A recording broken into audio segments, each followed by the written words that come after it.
1960 সাল থেকে নিয়ে এ যাবৎ এদেশের মাটিতে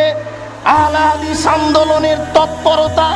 একেবারে নিচে যেতে যেতে মনে হচ্ছে যাই যাই নিভাই নিভাই, বাতিতে আর তেল নেই,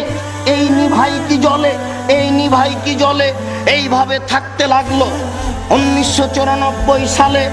এই সাতক্ষীরার জনৈক উচ্চ শিক্ষিত ভদ্রলোক মোহতারাম আমিরে জামাত ডক্টর আসাদুল্লাহ আল গালেব এই হাল ধরে বললেন, না এইভাবে হবে না, মানুষকে সচেতন করতে হবে, মানুষের আকীদা পরিবর্তন করতে হবে, মানুষ ভুল পথে চলে যাচ্ছে, নিজের পথ ছেড়ে অন্য পথে চলে যাচ্ছে, এই কাজ আমাদের করতে হবে, মানুষের আকীদা সংশোধন করতে হবে,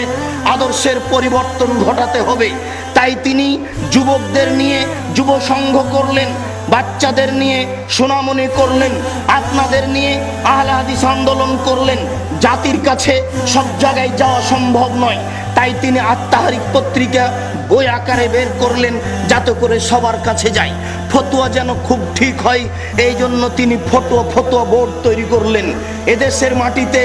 ফতোয়া বোর্ডের মাধ্যমে ফতোয়া বের হবে, এটা সর্বপ্রথম চিন্তা চেতনা, সর্বপ্রথম কাজ হচ্ছে মাননীয় মোহতারাম আমিরে জামাত ডক্টর আসাদুল্লাহ আল গালেবের পরিকল্পনা।